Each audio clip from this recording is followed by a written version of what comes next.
नमस्कार, the wire में आपका स्वागत है। मैं हूं मीनाक्षी। शो है बात भारत की राजधानी दिल्ली एक केंद्र शासित प्रदेश है और यहाँ पर होने वाले हैं विधानसभा के चुनावी सरगर्मियाँ चल रही हैं। देखते हैं इस बार आम आदमी पार्टी क्या तीसरी बार सत्ता में आती है या फिर भाजपा इस बार मैदान मार लेगी। हम कांग्रेस का नाम अमूमन इसलिए नहीं लेते क्योंकि ज़मीन पर वो नज़र भी नहीं आती है। इस सभी विषयों पर चर्चा करने के लिए मेरे साथ स्टूडियो में मौजूद हैं सत्य हिंदी वेबसाइट के संस्थापक सदस्य शीतल प्रसाद सिंह जी, नमस्ते।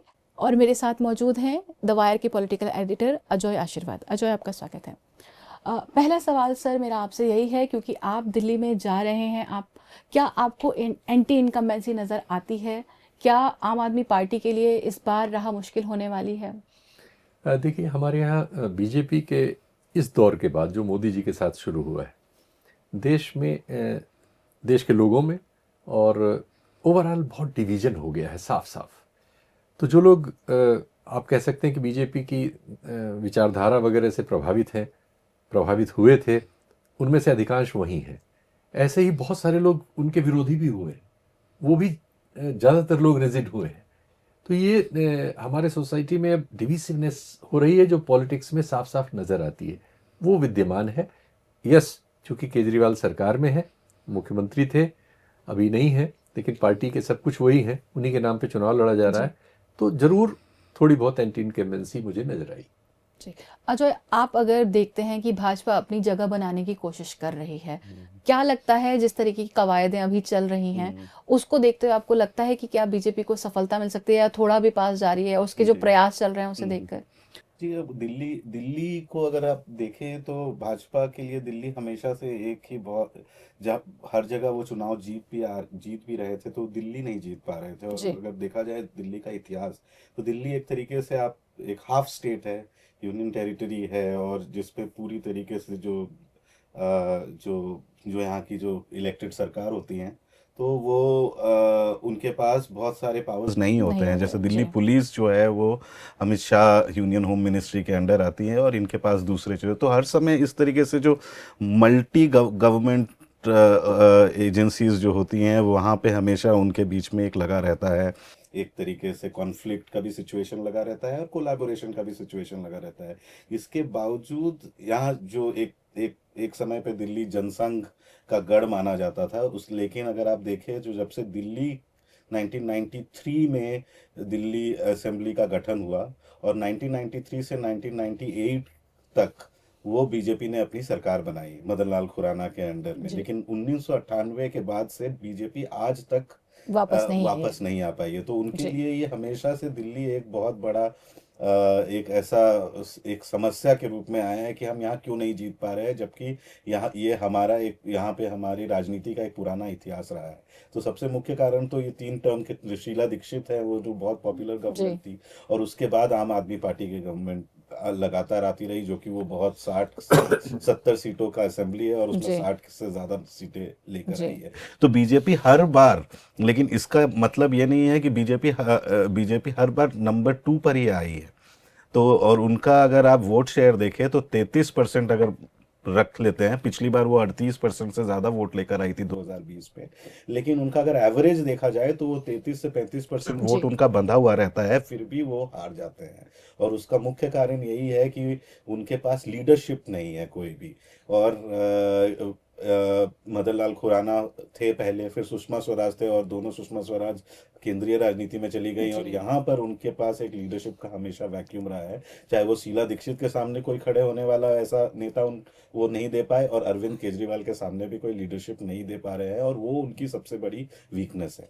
पर क्या आपको लगता है सर कि अब जो चुनाव हो रहे हैं उसमें दिल्ली में लोगों को चाहिए कि नहीं एक दिल्ली का एक चेहरा? क्योंकि हमने देखा जैसे ही प्रधानमंत्री मोदी ने प्रचार शुरू किया उन्होंने तुरंत आपको आपदा बताना शुरू किया, और फिर हमने ये देखा कि पूरे प्रचार में ये आ गया, और आप जहाँ तमाम पोस्टर्स देख रहे हैं वहाँ आम आदमी पार्टी को आपकी बजाय आपदा ही लिख रहे हैं और इसे आपदा काल बता रहे हैं। जब वो चुनाव मोदी जी ने शुरू कर दिया, उन्होंने बिगुल बजा दिया, तो क्या आपको लगता है जो आम जनता है, जैसा कि हम देख चुके हैं पिछले जो 3 आम चुनाव हैं, मैंडेट सिर्फ हम कहते हैं बार बार कि प्रधानमंत्री मोदी के चेहरे पर चुनाव लड़ा जा रहा है, तो क्या दिल्ली में भी खास तौर पे जब हम विधानसभाओं की बात करते हैं, क्या आपको लगता है कि यही असलियत है कि सिर्फ वही एक जो चेहरा राष्ट्रीय स्तर पे उसी चेहरे पे चुनाव हो जाएगा? देखिए, जो मोदी और शाह जी का डिस्पेंसेशन आया 2014 से, तो उन्होंने दिल्ली ही नहीं पूरे देश में ये कोशिश की कि जो राज्यों में सत्रप्स होते हैं इनको खत्म कर दिया। ख़त्म किया जाए या इनको वापस वहाँ से हटाया जाए, और जो भी हो नीचे तक जो प्रोपेगेंडा बने वो एक आदमी पर केंद्रित हो, वो नाम है मोदी जी का। हम देख रहे हैं कि उत्तर प्रदेश में कोशिश हो रही है कि जो नगर पालिका वगैरह के चुनाव होते हैं वहाँ भी मोदी जी के ही पोस्टर पर वो एमसीडी वहाँ का चुनाव, मुझे याद है जी एमसीडी के चुनाव में तो नरेंद्र मोदी के सारा नाम जो का नारा प्रचार था। का बजट है, यहाँ देखिए हम अगर पॉलिटिकल रिपोर्टर्स बहुत, आप किसी दिन बुला के उनसे सर्वे कर लीजिए, उनमें से मुश्किल होगा कि वो 15 मिनिस्टर्स के नाम अगर गिना दें, उनको मेमोरी में दिक्कत होगी, उन्हें गूगल करना पड़ेगा। इसलिए कि हम किसी की कोई भूमिका नहीं देखते। भूमिका ऐसा नहीं कि वो काम नहीं कर रहे, लेकिन उनको प्रचार वाला जो उनका हिस्सा है वो उनसे ले लिया गया है, वो सब प्रधानमंत्री कार्यालय से नियंत्रित हो रहा है। ऐसा ही वो राज्यों के जैसा गुजरात में करते हैं। गुजरात में कौन मुख्यमंत्री है ये इशू ही नहीं बनता, गुजरात में वहाँ भी एक ऑफिसर जो है मोदी जी का ही प्रचार करता है। ऐसा बहुत से राज्यों में हो चुका है। दिल्ली में भी उनकी वही प्रणाली है। इस प्रणाली से भी वो देखिए जीतते जा रहे हैं। तो हरियाणा में उन्होंने ऐसा किया, महाराष्ट्र में भी वैसे फडणवीस थे, लेकिन उन्होंने कोशिश वही की, कोशिश वो वही कर रहे हैं। तो दिल्ली में भी वो किसी को लीडर बनने ही नहीं दे रहे, ऐसे लोगों को लीडर बनाते हैं जिनका नाम नहीं, जैसा आपने कहा, लोग नहीं जानते। वो अपने विचारधारा को और मोदी जी को, व्यक्ति एक, तो ये उनकी लाइन है। इस लाइन पे वो काम कर रहे हैं, इस लाइन पर भी उनकी ग्रोथ हो रही है। तो वो उनको लगता है कि ठीक है, पिछली बार 38% थे, अब की हम हो सकता है जीतने के कगार पे पहुंचे या जीत ही जाए, तो वो उस स्ट्रेटजी से लड़ रहे हैं। आप इसे किस तरह से देखते जी, हैं? मैं पूरी तरीके से अग्रीमेंट में ही हूँ। लगातार एक व्यक्ति केंद्रित राजनीति, लेकिन व्यक्ति केंद्रित राजनीति प्रचार प्रणाली में तो है, लेकिन जिस तरीके से शीतल जी ने कहा कि वो अपनी विचारधारा पे बहुत ज्यादा जोर दे रहे हैं। जी। अभी हम कुछ देर पहले ही बात कर रहे थे कि आप सड़कों में जब बात करें तो जो उनकी जो जो विचारधारा है, चाहे वो कि जो इश्यूज है, चाहे वो आर्टिकल 370 हो या राम जन्मभूमि हो, ये अब इतनी प्रचार प्रणाली में इतने सोफिस्टिकेटेड लेवल पे आम आदमी और जनमानस तक पहुंचता है कि लोग उसके बारे में बात करने लग जाते हैं, और उसमें कई सारी चीजें फेक न्यूज हैं। जिस तरीके से आप ये जो भारत एक विश्व गुरु बन रहा है, ये लगातार मोदी जी बोलते हैं, और वो सारे जो टेलीविजन मीडिया है या फिर जिस तरीके से जो फेक न्यूज की इंडस्ट्री है, वो लगातार व्हाट्सएप और इन सब चीजों के जरिए लोगों तक पहुंचकर एक ऐसा दिखा रहा है जो कि फैक्ट से विपरीत है बिल्कुल। लेकिन वो विचारधारा की लड़ाई वो लड़ रहे हैं और उसी के आधार पर दिल्ली का चुनाव भी लड़ रहे हैं। लेकिन यहाँ पर मुझे क्यों लगता है कि वो उनका, मैं हमेशा ये कह रहा हूँ कि यहाँ बीजेपी जो है हमेशा से मजबूत पार्टी रही है, चाहे 33% हो, 40% इस बार ले आएंगे तो भी वो मजबूत पार्टी है, हार भी जाए तो भी मजबूत पार्टी है। और लेकिन इसलिए नहीं हो पाता है क्योंकि जो अपोजिशन है या फिर जो यहाँ पे इनकम्बेंट गवर्नमेंट है, आम आदमी पार्टी, उस प्रचार प्रणाली में बीजेपी को एक ऑल्टरनेटिव नैरेटिव देने में वो समर्थ हुई है। शुरुआत में आप 2013 में आप देखें तो अचानक से इतना एनर्जेटिक कैंपेन और वो जो स्टेटस को है पॉलिटिक्स का, उसको चैलेंज करते हुए Arvind Kejriwal India against corruption के ऊपर उड़े और ऐसा अपना एक इमेज बनाया कि हम अर्बन पुअर के लिए काम करते हैं। तो आज आम आदमी पार्टी का जो ट्रेडिशनल पार्टी से अगर हट के अगर उनकी राजनीति देखी जाए, तो जो दिल्ली का जो गरीब है, जो अर्बन पुअर है, और वो लगातार पिछले अभी सेंसस होगा तो वो 2011 से मुझे 100% मैं श्योर हूँ कि 2022 में वो काफ़ी ज़्यादा वो अर्बन पुअर बढ़ रहा है, क्योंकि दिल्ली का भी एक्सपेंशन हुआ है बहुत ज़्यादा, और हर जगह में आप जब देखें तो स्लम क्लस्टर्स और इस तरीके से अनऑथराइज्ड कॉलोनीज बहुत ज़्यादा है, रेंट इकोनॉमी है, और लेबर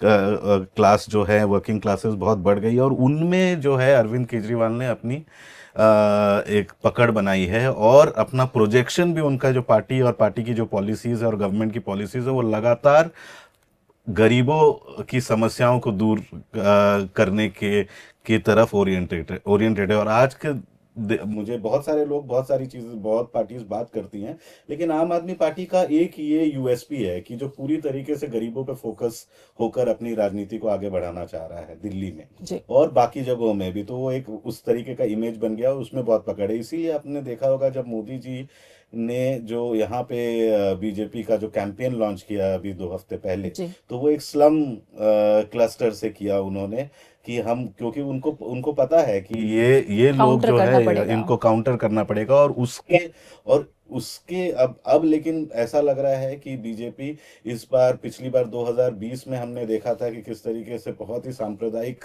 कैंपेन किया जी था, बहुत वाइड था। एंटी सीएए जी मूवमेंट चल रहा था उस समय, और उनके जो परवेश वर्मा हो या रमेश बिधूरी हो, लगातार इनको चाहे पाकिस्तान भेज दो या फिर जी अनुराग ठाकुर जैसे कि गोली मारो सालों को, और इस तरीके से उन्होंने ये दिया था, तो पूरा कम्युनल कैंपेन किया था। और उसके बावजूद उनको, उसकी वजह से उनका, उनके जहाँ जहाँ खास करके नॉर्थ ईस्ट दिल्ली, जहाँ पर बाद में चल के 1 महीने के चुनाव के 1 महीने के बाद दंगे हो गए, वहां पर वो काफी जीत कर आए वहां जी पे उन्होंने वोट परसेंटेज भी अपना बहुत बढ़ाया, हार यानी भी कहीं गए। ना कहीं तो वो विभाजन की राजनीति उनके इस फायदे में बार है। लेकिन मुझे लग रहा है कि इसको तोड़ने के लिए एक एक नया ध्रुवीकरण की राजनीति, जो कि यही बीजेपी मेरा अगला यूपी सवाल। में या जी हरियाणा में एक्सपेरिमेंट कर चुकी है, इस बार पहली बार वो दिल्ली में भी कर रही है। रमेश भिदूरी और परवेश वर्मा, जी ये अपने सांप्रदायिक कमेंट्स के लिए तो जाने भी जाते हैं, लेकिन दिल्ली में रमेश भिदूरी एक गुजर नेता की तरीके से जाने जाते हैं, और परवेश वर्मा एक जाट नेता के तरीके से जाने जाते हैं। और ये गुजर और जाट पॉपुलेशन को अगर मिला दिया जाए तो वो 12 या 13% के एस्टिमेटेड पॉपुलेशन है। और साथ में अमित शाह 2 बार रकाबगंज गुरुद्वारा जा चुके हैं, जी जो सीट ऑफ सिख पॉलिटिक्स है, और जो पंजाबी पॉपुलेशन है यहाँ पे वो 20% है।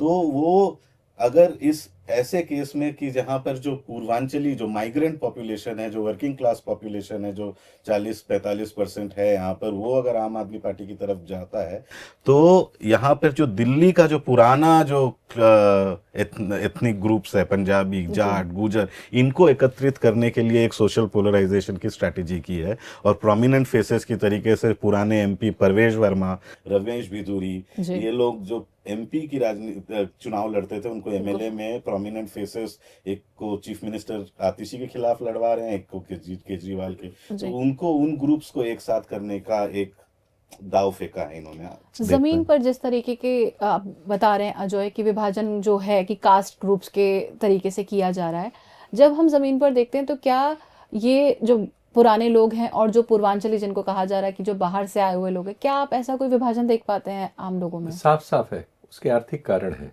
दिल्ली में जो ये सेक्शंस हैं, गुजर, जाट और थोड़े से यादव, एक आध ग्रुप ठाकुरों के भी, इन लोगों के पास ज़मीनें थीं जो दिल्ली जी गई। ये ज़मीनें बहुत कीमत मिली, चूँकि दिल्ली एड्रेस था, राजधानी थी, तो इनमें से बहुत सारे लोग जो हैं यहाँ लैंडलॉर्ड के शेप में हैं, जी मकान मालिक हैं, वो दुकान मालिक हैं, उनके ये सब हैं। और इसमें काम करने वाले, रहने वाले किराएदार, और वो ये सारे सोशल सेक्शन जनरेट हुए पूर्वी उत्तर प्रदेश और बिहार से, खासकर, बाकी देश भर से, जी लेकिन इन 2 जगहों से बहुत ज़्यादा है, वही पूर्वांचली जिनको कहा जाता है। तो ये जो वर्किंग क्लास सेक्शन है यहाँ के, वहाँ से यहाँ लोग सिर्फ काम करने, रोजी कमाने आते हैं। इन लोग, जो केजरीवाल की पॉलिटिक्स है, उसने इन लोगों के लिए थोड़ी सहूलियत दी है, जो उनको उनमें प्रेसिपिटेट हुई है।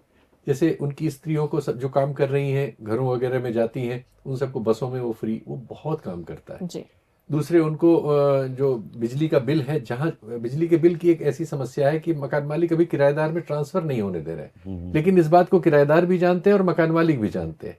मकान मालिक उसको नहीं चाहते, इसलिए मकान मालिकों का ज़्यादातर हिस्सा बीजेपी के साथ है या कांग्रेस के साथ है, ज़्यादातर बीजेपी के साथ है, कांग्रेस चूँकि कमज़ोर है। लेकिन जो उसमें रहने वाले लोग हैं, उनमें से ज़्यादातर की सिंपैथी आम आदमी पार्टी के साथ अभी भी बनी हुई है।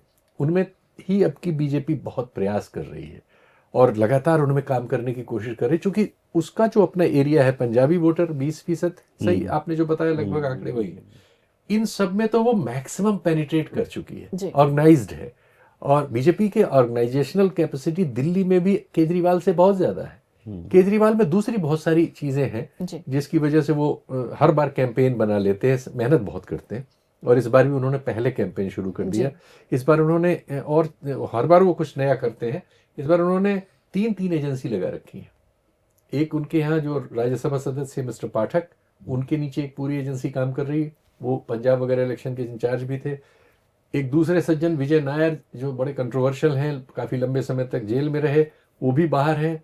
उन्होंने गोवा का चुनाव लड़ाया था और वहाँ सब कुछ उन्होंने किया था।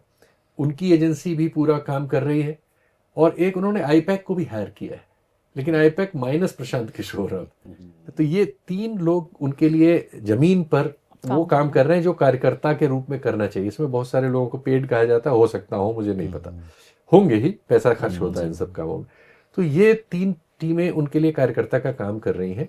जहां तक मेरी जानकारी है कि बीजेपी का जो काम है वो इनविजिबल है, क्योंकि वो ज्यादातर आरएसएस कर रहा है।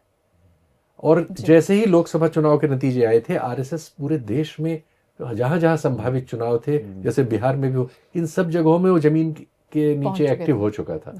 और वो उन मुद्दों को लाते हैं जो कम्युनली पोलराइज करते हैं।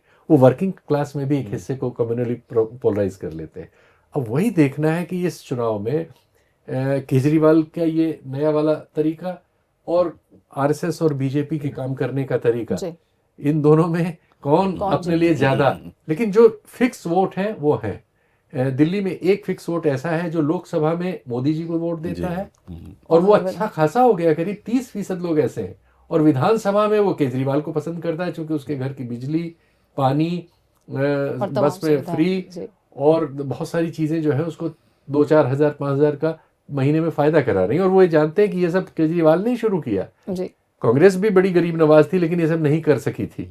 अब कांग्रेस की राज्य सरकारों ने इनमें से कुछ चीजों को ऑप्ट कर लिया है, कुछ चीजों को बीजेपी ने नए ढंग से पॉलिश करके ऑप्ट कर लिया है। जैसे महिलाओं को पैसा देना, उससे उन्होंने मध्य प्रदेश जीता, बाद में उन्होंने इसको सब जगह लागू किया, और इसको जो जहां जहां लागू कर रहा है उसको फायदा हो रहा है। केजरीवाल ने भी पासा फेंका है, लेकिन उनके साथ दिक्कत यह है कि उनके पास यहाँ कोई अधिकार नहीं है। बिना एलजी के वो पास से फेंक सकते हैं, उसको लागू नहीं कर सकते। और जिस तरह से कानून बदले गए हैं पिछले कुछ समय में, और महाराष्ट्र वगैरह में ये हुआ कि चुनाव से ठीक पहले महिलाओं के खातों में वो किस्त आ गई, 2-2, 3-3, एक साथ 5-6 हजार रुपए आ गए। उससे बहुत फर्क डाला हरियाणा में, और वहां जो दिखा नहीं, पहले ही आया, जी, जो नजर नहीं आया, एकाएक वोटों में बदल गया। अब इसमें एक महत्वपूर्ण सवाल मेरे पास जो है वो ये है कि जो पिछली सरकार रही 2020 से 25 तक, जो आम आदमी पार्टी की सरकार रही, इस बीच में उनके ऊपर भ्रष्टाचार के आरोप लगे, आबकारी नीति जो है वो एकदम नासूर बन चुकी है, और इस मामले में इनके 4 बड़े नेता जो थे, मुख्यमंत्री सहित, वो सिटिंग सीएम भी इनके जेल पहुंचे। तो इसे उन्होंने कहा है कि उन्हें फंसाने की कोशिश है। मामला कोर्ट में है, इसलिए इस पर टिप्पणी करना बिल्कुल भी उचित नहीं होगा। पर क्या इस फैक्टर को लेकर कि 4 बड़े नेता, वो भी केंद्रीय एजेंसी की जांच में, वो सभी जेल जाते हैं, क्या जमीन पर हमें कोई सहानुभूति फैक्टर दिखता है, या ये जो चारों का जेल जाना और फिर आना, फिर अतिशी का सीएम बनना, क्या इससे कहीं उनके प्रति कोई भी लोगों के मन में भावनाएं जो है वो बदली हैं? लॉजिकली ये होना चाहिए था, लेकिन हुआ नहीं है। मैंने उसकी वजह वही है कि दिल्ली में, जैसा बहुत सही आपने बताया था, कि 33-34% आइडियोलॉजिकल वोट बीजेपी के पास है। ये 1/3 आबादी होती है, उससे भी थोड़ा सा ज्यादा ही जी। तो 1/3 आबादी, और इनके यहाँ जो है वो वोकल सेक्शन है, समाज का लीडरशिप उसके पास है, इकोनॉमिकली और सोशली वो बड़ी जातियों से भी आता है, और सामाजिक आर्थिक रूप से अच्छी पोजीशन में है, फ्लैट का मालिक है, कोठियों का मालिक है। तो उसके यहाँ जो लोग काम करते हैं, उनकी राजनीतिक विचार भले ही अलग हो, लेकिन वो अपनी बात कहने की स्थिति में नहीं होते, सुनने की स्थिति में ज्यादा होते हैं। तो मालिक का विचार वहां प्रवेल करता रहता है। तो इसलिए बीजेपी अपने जगह पे कंसिस्टेंट 34-35 पे रहती है। ये सुविधा आम आदमी पार्टी को प्राप्त नहीं है। इसलिए, और दूसरे सारा मीडिया, एक जो बहुत बड़ा फर्क आ गया है 2014 के बाद, वो मीडिया का रोल है। मीडिया 24 घंटे बीजेपी का आइडियोलॉजिकल प्रचारक है।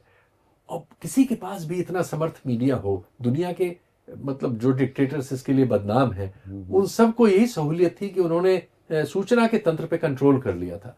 यहाँ तो सूचना के तंत्र ने स्वयं को अपना कंट्रोल दे दिया है। और उनके लिए वो वफादारी सिद्ध करने की लड़ाई में एक दूसरे से जो कर रहे हैं, इसलिए बीजेपी को बहुत एडवांटेज है किसी की भी तुलना में, और किसी भी दूसरे को बहुत डिसएडवांटेज है, केजरीवाल को भी है, कि वो इतने दिन जेलों में रहने के बावजूद इस मामले में कोई सहानुभूति पैदा नहीं कर सके। मुझे इसमें एक और कारण लगता है कि उनका जो ये शीश महल वाला मामला है, ये उनके विरुद्ध बहुत गया है। ये चर्चा वो भी करते हैं जो उन्हें वोट देने जा रहे हैं जी, कि सीएम आवास में उन्होंने इसमें जो शीश महल बनवाया, ये ठीक नहीं किया। उन्होंने कहा था हम फ्लैट में रहेंगे। ये बात मुझे ऐसे भी लोगों ने कही है जो लोग इसके बावजूद कहते हैं कि लेकिन वोट हम केजरीवाल को देंगे फिर भी, क्योंकि दिल्ली में उन्होंने बहुत कुछ किया है, लेकिन अगर ऐसा न करते तो आज उनके साथ हम लोग कंधे से कंधा मिला के उनके लिए मार पिटाई कर रहे होते। ये कहने वाले लोग मुझे मिले हैं। तो उनको इन दो चीज़ों ने नुकसान किया है। जी। जैसे आपने बताया कि संघ ने लोकसभा चुनाव के बाद से ही शुरू कर दिया था अपना जो भी अभियान था। जो संघ और आनुषंगिक जो उसके संगठन हैं, अभी हमारे एक कॉलीग ने, अंकित राज ने एक रिपोर्ट की है जिसमें उन्होंने बताया कि कैसे विहिप जो है त्रिशूल बांट रहा है, दुर्गा वाहिनी जो है वो महिलाओं में कटारे बांट रही है। ऐसे में हम देखते हैं चुनाव आने वाले हैं, इस बीच में क्या कोई भी इस तरीके की गतिविधियों पे रोकथाम नहीं है? कौन रोकथाम करेगा? जिनको करना चाहिए। अब चुनाव घोषित होने के बाद प्रवेश वर्मा ने जूते बांटे, जी खुद ट्वीट किया, जी और चुनाव आयोग ने सिर्फ एक एफआईआर करने की सूचना दे दी कि इन पर एफआईआर की जांच कौन करेगा? दिल्ली पुलिस। दिल्ली पुलिस ने दंगों समेत किसी भी मामले में जो पार्टीजन रवैया अख्तियार किया है, कोई सोच भी सकता है कि उससे जरा भी परेशानी चुनाव के दौरान प्रवेश वर्मा को होगी? तो इस स्तर, और उसके पहले उन्होंने खुलेआम लाइन लगवा के लोगों को कैश बांटा, उसकी वीडियो मौजूद है, विटनेस मौजूद है, जी उन कंप्लेंट मौजूद है, वो बात भी पानी में चली गई। तो वरना इन एजेंसियों को अगर ऐसा कोई, ऐसा केजरीवाल कर रहे हो या उनका कोई नेता कर रहा, मान लीजिए मनीष सिसोदिया के यहाँ से रुपया बांटा जा रहा होता, तो आपको नहीं लगता अगले दिन ईडी का छापा पड़ चुका होता, सीबीआई में एफआईआर हो गई होती? जी आप किसी भी राज्य के नेता को देख लीजिए जो बीजेपी में नहीं है, ऐसे मामलों में उसके साथ क्या हुआ है। और बीजेपी को ये सुविधा प्राप्त है कि वो उसके लोगों पर अगर बलात्कार, छेड़छाड़ ऐसे आरोप हैं, तब भी उनमें से बहुत सारे चार्जशीट होने तक गिरफ्तार नहीं हुए हैं। जी ऐसे उदाहरण है, लेकिन ये सुविधा सिर्फ उन्हीं को प्राप्त है। प्राप्त है। ये अजय, मेरा आपसे यही सवाल है कि एजेंसीज की जो भूमिका है, जैसे हमने आबकारी नीति मामले में भी देखा, हमने बाकी मामलों में भी देखा कि जो एजेंसीज की भूमिका, चाहे वो भले ईडी हो, सीबीआई हो और इलेक्शन कमीशन हो, इनका रवैया जो है वो साफ पार्टिसन दिखता है। इसका क्या क्या अर्थ होता है, खासतौर पे ऐसी डेमोक्रेसी में जहां हम कह रहे हैं कि हम दुनिया में लोकतंत्र की जननी है, मदर ऑफ डेमोक्रेसी हैं? तो ये मीनाक्षी, पिछले 4-5 सालों में हमने देखा ही किस तरीके से पीएमएलए एक्ट में अमेंडमेंट्स लाने के बाद लगातार हर ईडी के ज़्यादातर जो 90% से ज़्यादा जो केसेस हैं वो पीएमएलए केस में, क्योंकि उसमें बेल नहीं मिल पाती है आसानी से। और वो लगातार, वो सिर्फ दिल्ली की बात नहीं है, वो हर जगह जहाँ जहाँ विपक्ष की सरकार है वहाँ पर वो अपोजिशन पॉलिटिशियंस के खिलाफ जाते हैं और उनको फंसाते हैं। और न सिर्फ हमारा जो पूरा फोकस रहता है वो, आप छत्तीसगढ़ के चुनाव में आप देखिए, छत्तीसगढ़ चुनाव में लगातार कांग्रेस के पॉलिटिशियंस पे रेड हुई उस समय, चुनाव से ठीक पहले ही, और राजस्थान में भी इस तरीके से, और वो बड़ी स्ट्रेटेजिकली हो रही है। ये नहीं है कि सिर्फ विपक्ष के जो चेहरे हैं उन पर ही जा रहे हैं, लेकिन उनके साथ जो विपक्षी पार्टीज के साथ जो लोग खड़े हैं, चाहे वो बिजनेसमैन हो, चाहे वो ब्यूरोक्रेट्स हो, चाहे वो, उनको पहले घेरे में लिया जाता है। और इस तरीके से जो, और वो हमें इतना नहीं दिख रहा है, हमें दिख रहा है कि भाई यहाँ डीके शिव कुमार के पीछे जा रहे हैं या अरविंद केजरीवाल के पीछे जा रहे हैं। लेकिन उससे पहले जैसे विजय नायर जो हैं, विजय नायर इतने विजिबल चेहरा नहीं है, लेकिन उनको सबसे बड़ा छत्तीसगढ़ में जो पूरा मामला है उसमें सारे सारे ब्यूरोक्रेट्स पकड़े गए, सारे ब्यूरोक्रेट्स पकड़े गए। तो उनको उनके जो कहते हैं ना, पंख काटने हैं, पहले पंख काटने हैं, फिर पंख काटने के बाद फिर आप पर आना है। तो ये बड़ी स्ट्रेटेजिकली ये करते जा रहे हैं, और ये जग जाहिर है, चाहे वो जो मेन स्ट्रीम मीडिया जिस तरीके से भी इसको प्रेजेंट कर रहा हो वो, लेकिन लोगों को दिख रहा है कि भाई आप चुनाव आयोग की भूमिका, जैसा कि परसों संजय सिंह ने प्रेस कॉन्फ्रेंस करके कहा कि भाई जो दिल्ली के चुनाव अधिकारी हैं वो भाजपा दिल्ली के ट्वीट्स को रीट्वीट कर रहे हैं, या जो आप बता रहे हैं। इसके अलावा साहिब सिंह वर्मा का एक एनजीओ है, वो भी सामान बांट रहा है, उसने जॉब फेयर ऑर्गेनाइज किया था पिछले हफ्ते। ये इसकी कंप्लेन हुई है पर कोई सुनने वाला नहीं है, क्योंकि पिछले 4 सालों में आपने जितना भी जो राहुल गांधी बार बार कह रहे हैं कि भाई ये स्टेट के जो इंस्टीट्यूशंस को इन लोगों ने कैप्चर कर लिया, जो कॉन्स्टिट्यूशनल बॉडीज को कैप्चर कर लिया, और उसका जो एविडेंस कहाँ से हम देख रहे हैं, वो एविडेंस इसलिए देख रहे हैं वो कि पिछले 4 सालों में बीजेपी का कैंपेन जो है वो बहुत सारे सरकारी तंत्र में जितने भी एजेंसीज बैठे हुए हैं वो डायरेक्टली या इनडायरेक्टली उनके समर्थन में वो लगे हुए हैं। और जो इंटरप्ट करूं, सॉरी, आप देखिए इलाहाबाद हाई कोर्ट के वो जज साहब जिन्होंने मुस्लिम्स के बारे में वो स्लैंग कहा था और वो बुलाए गए थे यहाँ, आज स्टोरी आई है सारे जी, अखबारों हाँ, में हाँ, कि उन्होंने उसको ओन कर लिया है। फोन कर जी। लिया। वर्किंग जज एक कम्युनल स्लर कह के और उसको ओपनली ओन कर रहा है।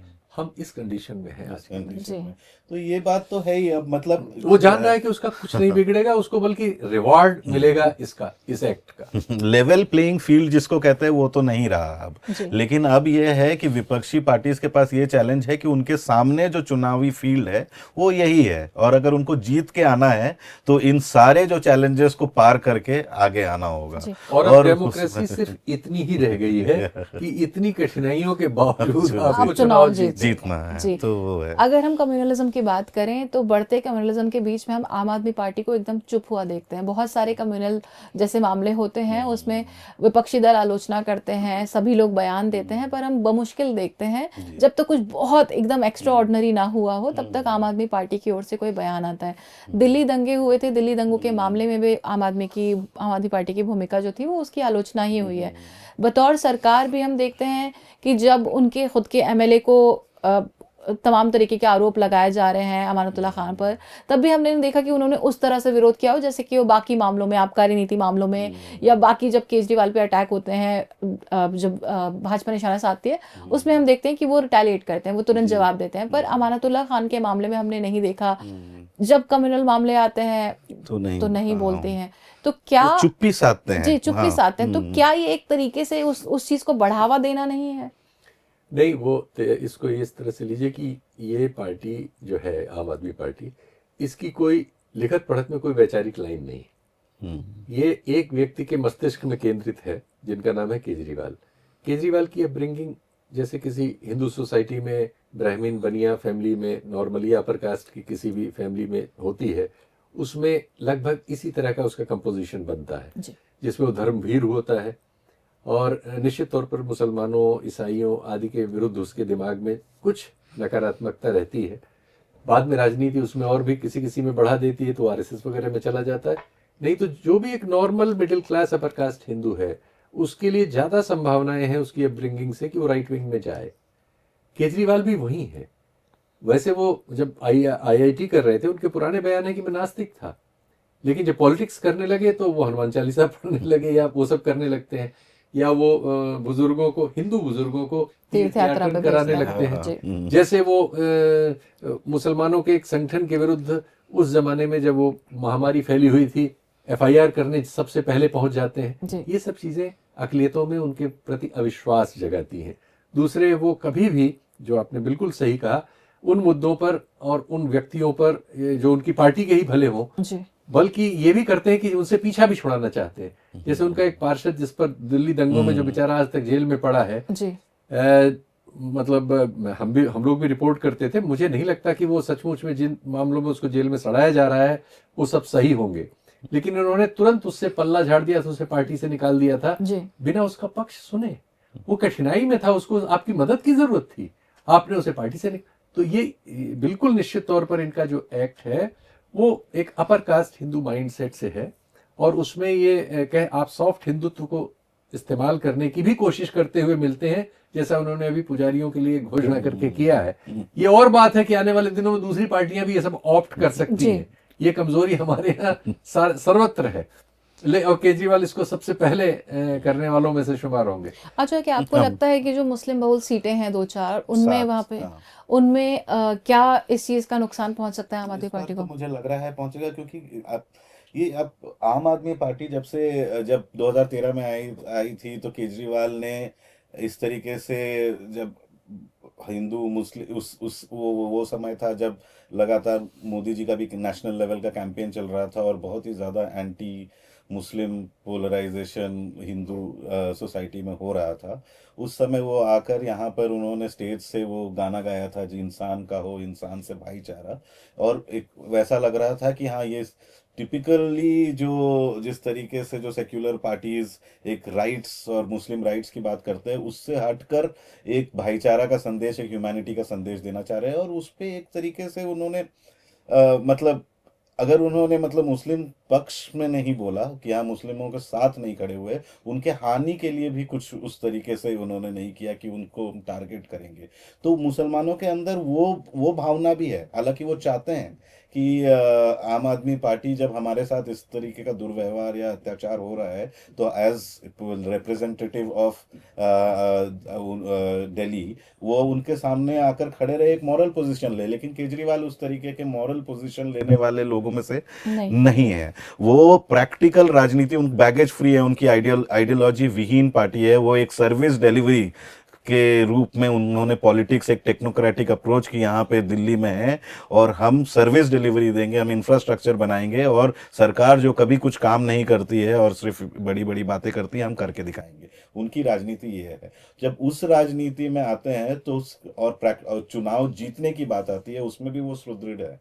तो उनको लगता है कि अगर वो चुनाव जीतेंगे तो उनको ये भी मालूम है कि दिल्ली की जो जनता है वो हमारे ही वोटर्स मोदी को वोट दे देते हैं लोकसभा में, तो हमें क्यों वोट दे रही है, तो उनका लगता है। तो वो, और एक हिंदू समाज यहाँ ज्यादा है, 7 सीटों को अगर छोड़ दिया जाए तो बाकी सब जगह में हिंदू बहुल एरिया है, और वो हिंदुत्व का जो एक इकोसिस्टम है उसमें पूरी तरीके से शामिल है।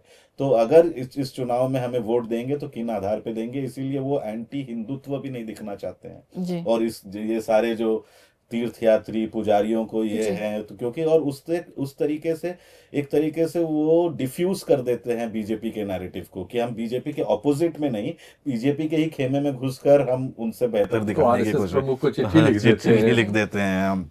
तो वो उस तरीके से और जब वो कम्युनल राइट्स जब 2020 में हुए थे, तो केजरीवाल, मुझे याद है केजरीवाल की सिर्फ एक ही कि हमें पीस चाहिए और सबको एक साथ रहना है, इस स्टेटमेंट के अलावा उन्होंने जस्टिस की बात बिल्कुल नहीं की। लेकिन वो समय ऐसा भी था कि बीजेपी लगातार पोलराइज करना चाह रही थी, और वो चाह रही थी कि आप आम आदमी पार्टी की तरफ से कुछ कांग्रेस नुमा या फिर कुछ ऐसे कुछ बड़ा सेक्युलर ऐसे एंटी हिंदू स्टेटमेंट निकले जिसकी वजह से वो चुनाव, लेकिन उन्होंने नहीं बोला और वो चुनाव जीत कर आए। लेकिन उससे फर्क क्या होता है कि चुनाव हो सकता है अरविंद केजरीवाल जीत जाए, लेकिन आप जब चुनाव जीतने के 1 महीने के बाद ही नॉर्थ ईस्ट दिल्ली में दंगे हो गए इतने बड़े, और तो अगर आप राजनीति में होते हुए एक मॉरल पोजीशन नहीं लेंगे, एक जस्टिस का पोजीशन नहीं लेंगे, तो कब तक आपके साथ लोग खड़े रहेंगे? जब आप ऐसी पार्टी सोच रहे हैं कि आप पूरे देश भर में एक्सपैंड करना चाहते हैं, तो कब तक जो लोग नहीं चाहते, जो लोग चाहते हैं पीस हो, जो लोग चाहते हैं कम्युनल हार्मनी बनी रहे, ज्यादातर लोग वही चाहते हैं, जो हिंदू भी हो या मुस्लिम भी हो, कि हम साथ में एक साथ किसी तरीके से कोएग्जिस्ट करके रह ले, क्योंकि भारत जैसा है। केजरीवाल को लेनी पड़ेगी आज नहीं तो कल, लॉन्ग टर्म स्ट्रैटेजी देखनी पड़ेगी। अभी आप पंजाब जीत सकते हैं, अभी आप दिल्ली जीत सकते हैं, लेकिन ये जो सर्विस डिलीवरी में बीजेपी ने उनको ये करके दिखा दिया कि हम आपके पर काट सकते हैं, सारा कुछ एलजी के पास हो सकता है। तो पिछले 3 सालों में दिल्ली का इंफ्रास्ट्रक्चर क्रम्बल कर रहा है, सर्विस डिलीवरी भी नहीं हो रही है, इसीलिए हो रही कि सब कुछ एलजी के हाथ में चला गया, वो किसी चपरासी का तबादला नहीं कर सकते जी। और जो उन्होंने थोड़ी बहुत होशियारी करने की कोशिश की, उन सब में वो मुकदमों में फंसे हुए जी। एक आखिरी सवाल है, कांग्रेस की भूमिका को हम कहाँ देखते हैं? 15 साल के शासन के बाद में अब पिछले 10 सालों से दिल्ली में कांग्रेस का कोई नाम लेवा नहीं बचा है, सिर्फ एक संदीप दीक्षित के नाम से या 2 एक और राष्ट्रीय चेहरों के नाम पे। क्या कांग्रेस जिस तरह के दावे कर रही है कि 20 सीटें मिलेंगी और 20 तक का दावा कर रहे हैं, तो क्या दिखता है जमीन पर क्या है और क्या 20 सीटों का दावा कर रहे हैं, जबकि उन्होंने कहा पूरा हम अपनी पूरी शक्ति झोंक चुके हैं वो। शायद उन्हें एक आध सीट मिल जाए और कुछ प्रतिशत वोट बढ़ जाए, इससे अतिरिक्त उनकी सारी कवायद का, और वो भी अकलियत के सीटों पर। बाकी जो सीटें हैं उनमें कुछ सीटों पर हो सकता है उनके उम्मीदवार को पिछले उम्मीदवार की तुलना में ज़्यादा वोट मिल जाए, इससे आगे की स्थिति उनके पक्ष में नहीं। और ये मुझे लगता है पहली बार ऐसा देख रहा हूँ कि बीजेपी जो लगातार दिल्ली के चुनाव हार रही है, बीजेपी जो है वो कांग्रेस अपना वोट शेयर बढ़ाए उसका बहुत होप कर रही है अभी, क्योंकि उनकी जीत जो है कांग्रेस के वोट बढ़ने पर डिपेंडेंट है। अब पिछले 2 चुनाव शिकायतें भी आ रही हैं कि संदीप दीक्षित वगैरह बीजेपी के नेताओं के टच में हैं, उनको एलजी की ऑडियंस बहुत जल्दी मिल जाती है, तो निश्चित तौर पर बीजेपी यहाँ कांग्रेस को अंदर से सपोर्ट करना चाहती है कि उसके वोट बढ़े। क्योंकि आप देखिए पिछले 2 चुनावों में कांग्रेस, मतलब जो पहले तो 40% शीला दीक्षित के टाइम पे, जब शीला दीक्षित हारी तो भी उनके 25% वोट शेयर जी। थे। फिर दूसरे दो चुनाव 2015 और 2020 में वो पहले 9% में आए और फिर गिर के 4% में हो गए, और इसका सीधा सीधा जो वोट जो ट्रांसलेट हुआ वो आम आदमी पार्टी में जी। हुआ। तो कांग्रेस अगर अपना बढ़ाती है तो आम तो आदमी आम आदमी पार्टी पार्टी को गिरता है, नुकसान होगा। और अगर बीजेपी कंसोलिडेट कर जाती है, ज्यादा बढ़ाने में समर्थ होती है, तो गेम में है। जी, तो ये तो आने वाले दिनों में पता चलेगा कि ये सारे जो वोट शेयर से किस नतीजे पे पहुंचेंगे। आप दोनों हमारे शो में शामिल हुए, आपका बहुत बहुत धन्यवाद। बहुत बहुत नमस्कार।